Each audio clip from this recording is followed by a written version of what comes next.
Somewhat. A little bit. Okay, welcome everybody to the Board of Directors monthly meeting. We have a new attendee today, so we'll go around and introduce ourselves a little bit. My name is Roberto Trujillo, and I am the president. Hi, my name is Gary Snell, and I'm the chair of planning committee. I'm Olivia Pereira. I'm the new executive director. Rosa Garcia, administrative assistant. Hello, my name is Mary Holtz and I'm the vice president. Harold Washington, treasurer. I am Frances Munoz, the secretary. I can put it over to Rosa to go over the minutes from last meeting so we can approve them. So here is the minute order from our last meeting that is up for discussion today.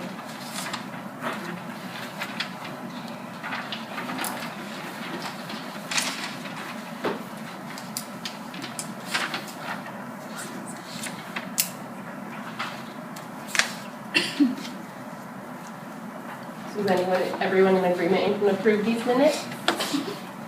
Yes. Yes. Yes. Oh, I'm not a voting member. No. Yes. You don't vote.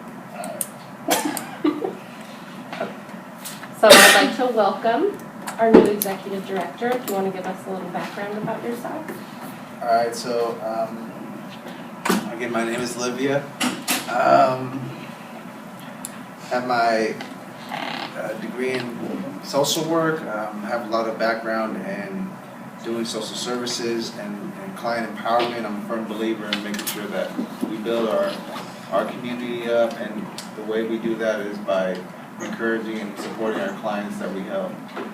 Not, if anything, I really don't consider them clients, but just people.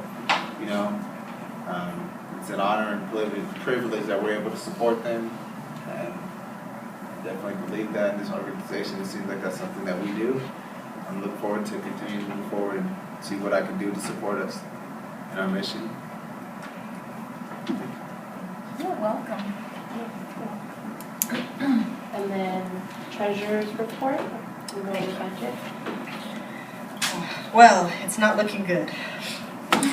Money is tight, as it always is.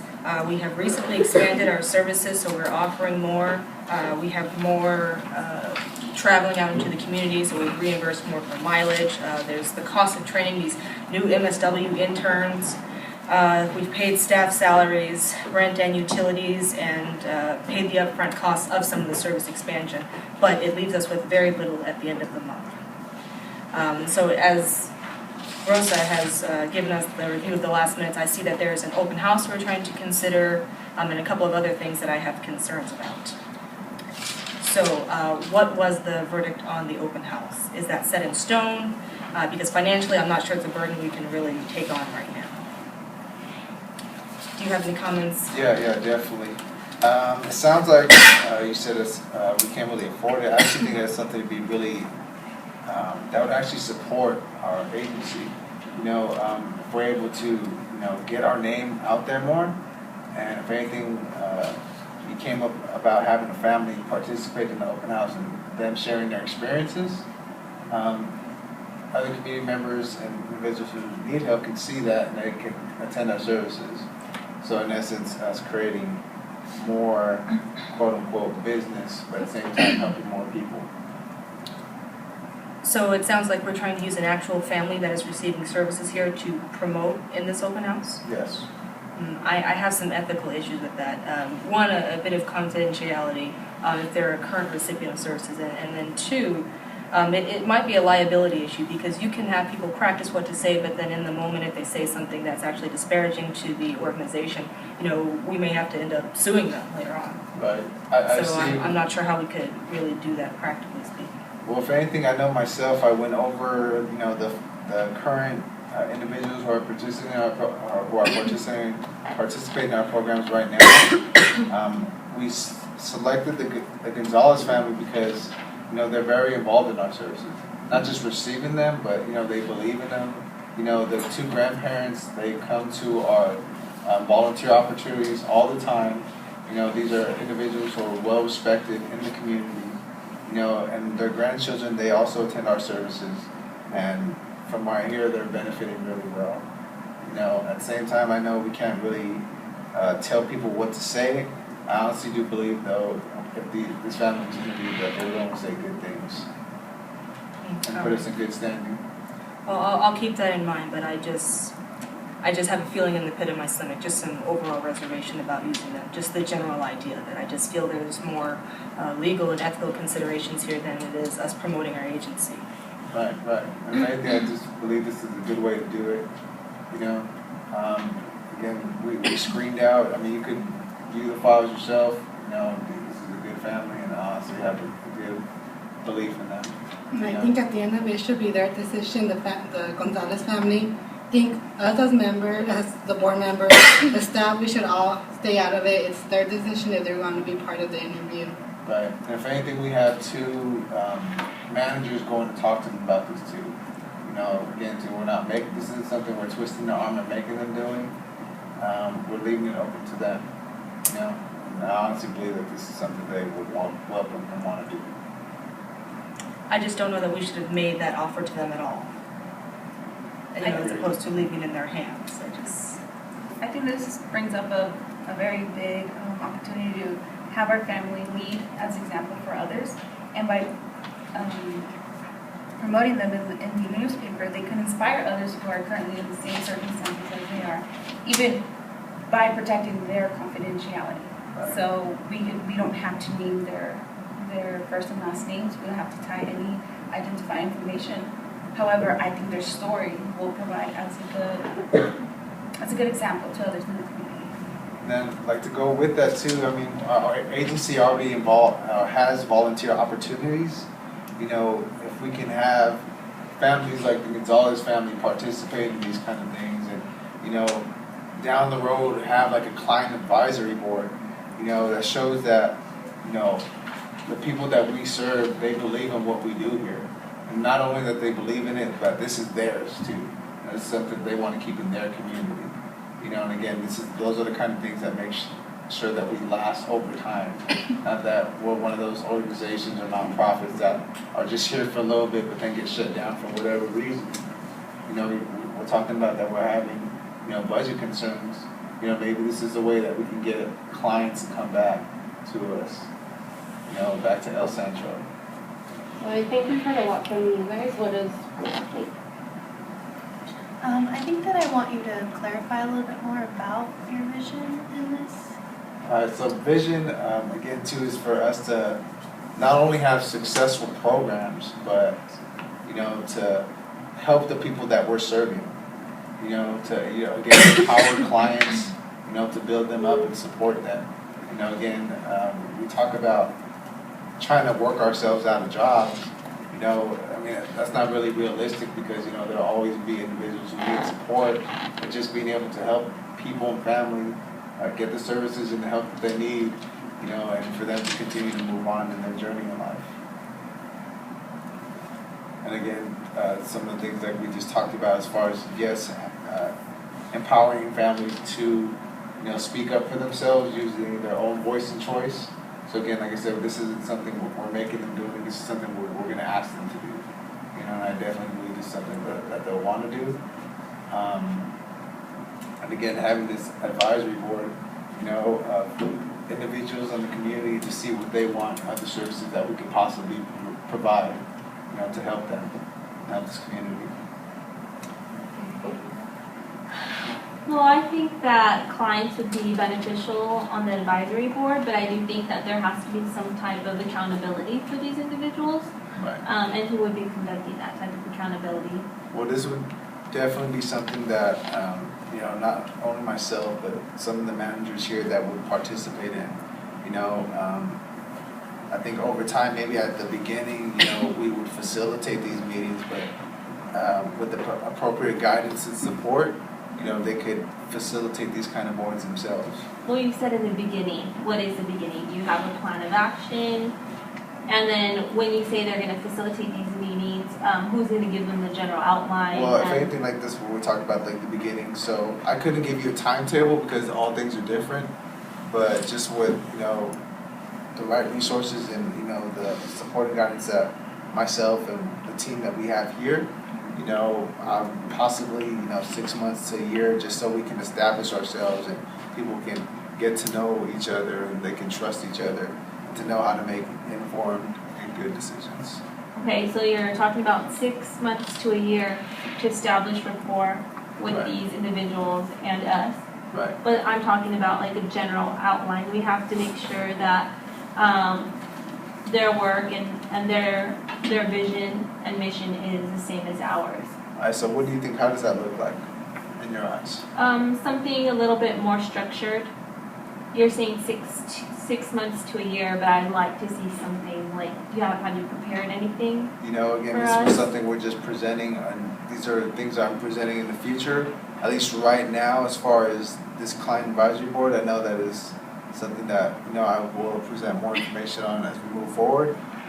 Just right now, we're focusing on just getting the Gonzalez family to participate, Yeah. and seeing how that works. I want to jump back to that because we're kind of jumping all around on the agenda, and I think kind of pushing your agenda and we're getting off topic. So can we go back to the newspaper and make a decision on that, and then we go to planning with the open house? So I think that she has a good point, that it'll bring a lot of publicity for us. We have a problem with budgets right now, so I think that having an open house could bring in a lot of different donors. We can apply for grants, just get our word out there, in addition to bringing in new clients. So that's kind of my feeling on it. I understand your guys' concerns, but I think there's a lot to gain from this.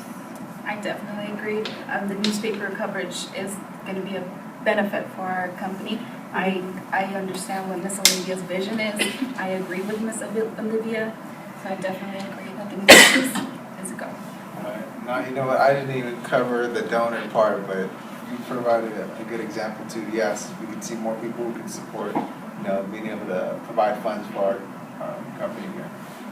So, yeah.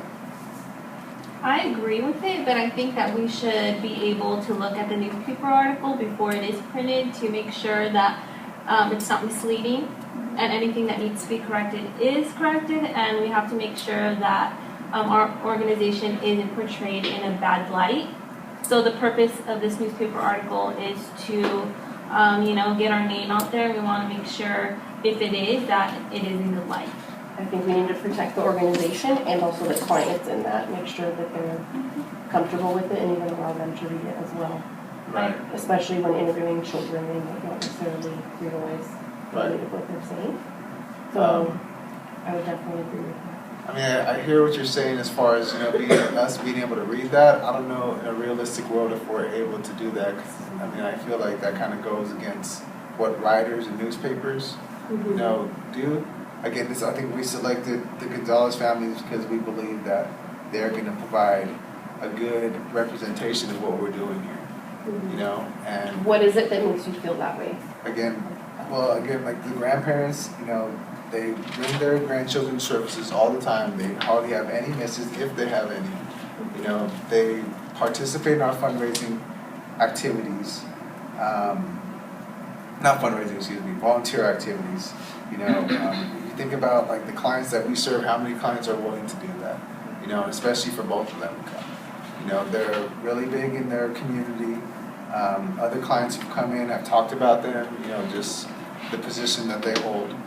So kind of we're getting the best of kind of both worlds there.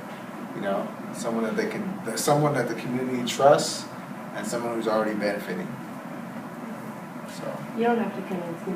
Oh, if anything, I was just, it was your question, I was just trying to direct it to you, but yeah, just those things. I hear what you're both saying, but I'm inclined to agree with Mr. Snell that as an agency we have more people to consider than just the Gonzalez family, even though they may be a wonderful representation of what we do here, that something like reading the newspaper before it is published would be in our best interest to really do that. And I think that's really the only way I could get behind something of this nature. Right. I guess I kind of see it as, when we end services, we give clients a survey about our services. We really don't have too much control if they're going to say, something positive or negative. If anything, that's why we ensure that, us as managers and then as supervisors, that we're, providing appropriate coaching for our clinicians to provide the best services. So yes, we can have positive outcomes and positive things to say, And it seems like this family we selected is because they'll have positive things to say. In our board meeting that we had, the other day, they were talking about one of the young ladies, how she's really excited that she participates, in the program, so that'd be definitely good for her to share if she feels comfortable doing it. I agree with Ms. Olivia. I believe client and family involvement in the operation of the agency is very imperative to promote the services that we provide here. I'm just not sure that more client involvement is what we need. Perhaps we could just publish the surveys of how we did, the ones that you just referenced.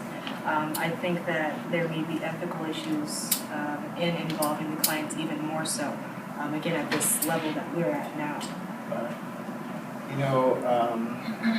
Again, too, the newspaper agency did come up to, me about being able to do this. I definitely could talk to them ahead of time just about, not only incorporating some of those positive reviews, and dismissing those negative ones that we have, but, to making sure that they're respecting the client's confidentiality and privacy if they do elect to participate in this open house. Okay. For the matter of time, because we do have other things to cover, is everyone comfortable taking a vote on this now? Yes.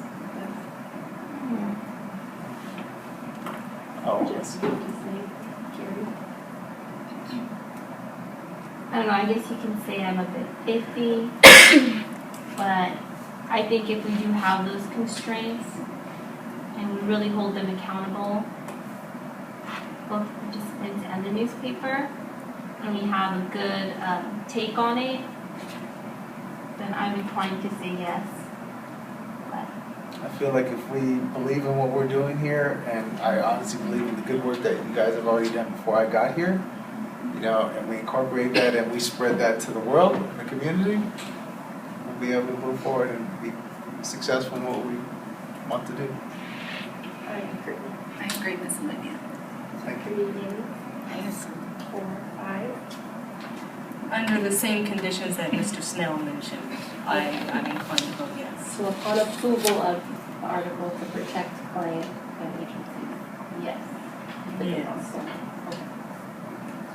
So let's go up to planning for the open house. I know that we are having one. I don't know a ton about where or when or any of that information. If I could just get like a quick update on that. Some of the challenges that some of the challenges that we were discussing last meeting is we wanted to have it across the street at the recreation center because that's a place that the community knows really well. I was informed that they're having some sort of renovations there, so we're possibly looking to have it at our office, but still looking into that some more. You know what? I know this is something that's coming real soon. Mhm. I'm definitely trying to get an answer as soon as we can. See, I don't know if that's something we need to get in as board meeting. Can you just keep us updated? I Yes. don't know that that's a decision we need to make, since more staff related. May I make a request, budget-wise, that you hold it when we're already open so that we don't have to pay the extra utility fees of holding it after hours when we would normally not be paying fees? Is that going to interrupt services in any way? I didn't plan the open house.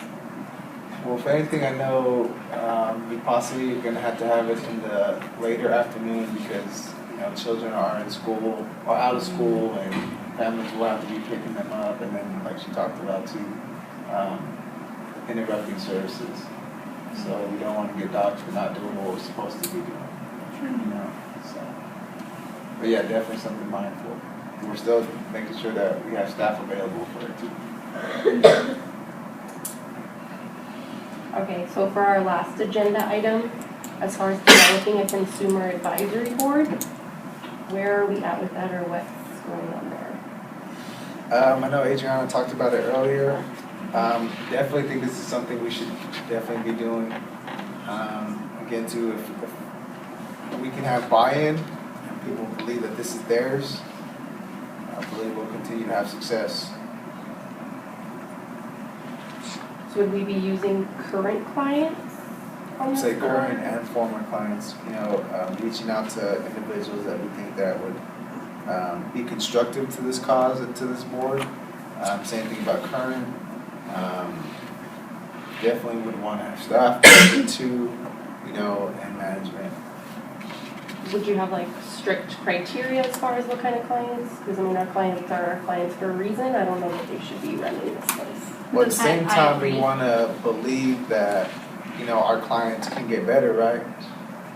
I would like to say something. Ms. Roberto, he just brought a very great example to remember that we need to hold our clients at high standards. They remember that our clients' dignity and worth of a person. So just keeping that in mind, that our core values here are very important, and our clients are very important as well. I don't disagree. Rivera, you just brought something. I want to remind you that my family was part of this agency. They were part of, they take services here. So part of it, being empowerment, like Olivia has mentioned, is very important for you to say that they are clients for a reason. Can you explain that a little bit more? Because that is kind of a little frustrating. I would just say it's not that I don't think our clients are incapable, but the struggles that they're dealing with right now might not make them able to focus on what our mission is because they're focusing on their own family. I'm thinking as a retired teacher, if you brought in more educators, things like that, they know these kids, they know the community, they potentially spend more time with these kids than their parents do, they might have some good input rather than using current clients that already have a lot going on. The using current clients now will pose as an excellent opportunity to empower one another. Not only empower, but to get, that's the main source, you know, the individuals that we're trying to serve, you know, and just being able, there might be things that we're not aware about. You know, I remember when this whole spices and bath salts, you know, we learned about that from clients themselves. That wasn't stuff that our agencies, trained, educated individuals knew about.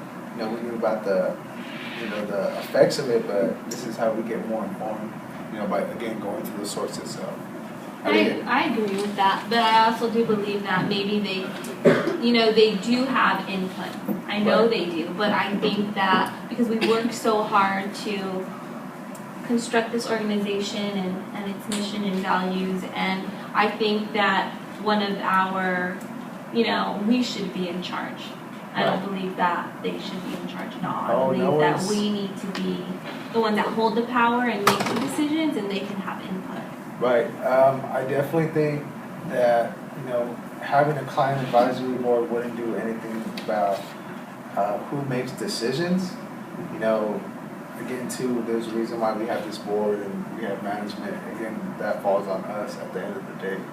You know, but again, this could be a good resource to have, to be able to get, again, information, you know, build rapport with the community, you know, just the various things like that. You know. So again, too, there would again be staff members present just to help guide and direct. That also. Yeah. Yes. If staff members are present though and are guiding it, are we really getting their input? I mean, I wouldn't say it'd be the majority of them. And then in that case, we're only getting a select few of our clients' input, and it would be the ones that we're choosing. It's not necessarily, those might be the exception. Right. And So we're ignoring a whole, as you bring that up, I mean, I definitely believe that's something that to consider. I honestly believe that we should invite all of them, but I mean, because it's still in its infancy, you know, just to make sure that you guys are comfortable that, yeah, we have these select few at first, and then as we continue to build and have trust with one another, that we can incorporate other families and other individuals. Because again, it's something that we want to last over time. You know, so once families do recover and are successful, like her family is, you know, that they can choose to participate if they want to, and then our current clients that they can choose to participate if they want to. I just don't want to lose control of it either, and it get too large for us to handle as well. Right, right. At the same time, this could be something that, you know, them doing some of the duties that we don't necessarily need to. You know, bringing people in, like we talked about. Yeah. You know, and then for a lot of the volunteer opportunities that we do have, you know, that could be very great and a good avenue for how to get volunteers. So what would be the first step in developing that then? If we were to? Just being able to, you know, talk to staff and management as far as who they feel would be former clients and current clients who they feel would be good to participate in this. You know, and again, this is something I honestly really do believe in, so I will be present for this, you know, to see how we can build and support this. You know, it's something that we've done in the agencies I was at before. I was really successful for us. I completely agree. I definitely see your vision here, Miss Olivia, and I think I would partner with you and support you with the review board. Right. I think And again, too, like, you know, my compadre over here, I don't remember her name in a second. Mary. You know, I feel like if we can be together on these things, you know, it will make it easier and better for us. You know, I know me being here, there's some changes, but I mean, this is something that I know you guys have to adjust to me and I have to adjust to you guys. But if we're just open-minded about different things, you know, I know these things will work out. I'm also, would it be possible to start with former clients like Francis' family? And I'm also, you two are agreeing to help with this, yet someone who's been through it is not agreeing to be part of it, which I'm part of curious it. about. I'm part of it. Okay. Yeah, I'm definitely on top of it. I believe in this advisory board. Clients should be part of it. We are part of a social service. We want to help them. So for us to empower them is a big part of it. My child has been through it. I sat through it. I completely believe in it. So I think clients already should be part of it in planning their services and case planning, and if that's not happening, we have larger concerns. Right. Yes. And if anything, I can kind of maybe, like, I won't say kind of maybe. These are why we're having issues right now. You know, so by incorporating these things, I bet you things will get in. Are we ready to vote on it then? Yes. Does anyone have any more? Well, as long as we agree that we would be the ones that are, you know, holding the control, like of what actually does go through, that way we oversee it to make sure that things are in line with what we believe as an organization. I agree. I would invite you to come and participate too. You know, because I kind of can hear some concerns, but I mean, I feel like if you were able to participate, then you can give some more constructive feedback about how we can incorporate some changes into it. I wouldn't mind leading something like that. Lisa? I think that it sounds like a great idea. You know your vote. I'm just not sure about this issue of empowerment. I might need somebody to explain it to me. Can I withhold my vote until the next board meeting? Yes. Although I don't know that it will matter depending on the remaining votes. Oh, that's So disappointing. you may want to. Go ahead. And I agree with it 100%. And I disagree with it. Majority. Okay. Does anyone have any other agenda items? And we wrap this up. No? Okay. Next board meeting is May 25th, here, 5 o'clock. Bring food.